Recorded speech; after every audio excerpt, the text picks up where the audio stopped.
I've been to all three axis of evil countries, actually, in the last 4 years, including North Korea. I'm the only writer who can claim to have done this, and Iraq. And it took me a long time, but now I do know what it would be like. What the question is, how to answer the question I had when I was little, what would it be like to have to praise someone all the time, from the moment you got up till the moment you lay down again? And that would be your only right and your only recreation, and it would be the only culture that you had, because in North Korea that's what you get to do. In North Korea you can praise the dear leader and you can praise the great leader. The great leader and the dear leader are in fact the same person. They're reincarnations of each other according to the dogma. The place is only one step short of a trinity. The dear leader, who we lampoon, the little dwarf, is only the head of the party and the army, not of the state. His father's head of the state. Father's dead now, has been dead for some years, but he's still the head of the state and will be forever. North Korea is therefore what one might call, I tried to call, a necrocracy, or a mausolocracy perhaps, or a thanatocracy. And you have the right only to praise and adore and thank for every single thing that you get. You owe thanks to these people. That's what it would feel like. The most unending pointlessness, the most unending nothingness, nullity, smashing of the personality, destruction of everything that counts as self-respect or dignity. But at least you can die and get out of North Korea. And you cannot do this with Abrahamic religion, which I therefore renounce as something essentially evil. Now, one consequence of its man-made character, and one way of demonstrating beyond very much doubt that it is man-made, is its proliferation. We have, I think, two choices here. Either man-made God or God-made man. If it's the former, nothing much remains to be explained. If it's God-made man, it's very hard to see why there are so many religions and why they're constantly at war with one another. Make the opposite assumption that man has invented religion and God. Nothing is left to be explained. There is no mystery. There are, of course, innumerable proliferating cults, sects, confessional discrepancies, warring churches, schismatic groups.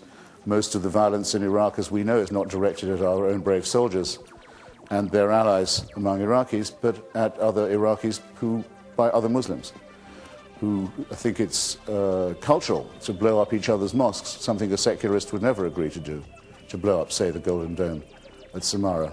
We know from pre-monotheistic times, we know from Sophocles and Antigone, that any person of ordinary morality has a natural resistance to desecration, to profanity. We wouldn't do that. We would leave it to the religious to do it, which you always can. The last time American troops were needed in a context like this, it was because the Christians of Bosnia and Herzegovina and Croatia were tearing each other's throats out, burning each other's churches, killing each other's children, all of it with a divine warrant, all of them, every last one of them, a faith-based. On that occasion, the Muslims were the most civilized people in the case.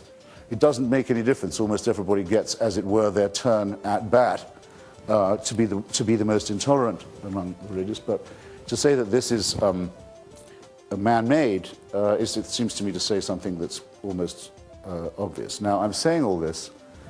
Okay, I'm saying all this in the United States, where I must now say something I've been waiting for months to say, actually years to say, my fellow Americans. Thank you. I sometimes think you don't understand how lucky you are. Yours is the country that has the only constitution ever written that absolutely insists on the separation of these ideas from the state. When the Baptists of Danbury, Connecticut wrote to Mr. Jefferson calling for a wall of separation, they were worried about what? Who did they think was going to persecute them? The Congregationalists of Danbury, Connecticut was the one they were afraid of. And rightly so, because the Congregationalists would have given them a really hard time if they'd been allowed to, if they could have seized any local power. This fighting, not just about religion, but between the religious, this desire to have the freedom not just of religion, but from religion, is enshrined in the founding documents of this country in a way that should make you very proud. And it should therefore put you very much on your guard that there are people who don't seem content with it, who seem always to wish to impose their own religious belief on this. To say, if only we could ban alcohol, as in the 20s, we'd have a more pure and perfect union. If only we could forbid the teaching of evolution, or get equal time for pseudoscience, like the alchemy class that follows the chemistry period in presumably these schools. or the astrology class that comes after the astronomy studies moment. Everything will be fine. Resist this with every fiber of your being.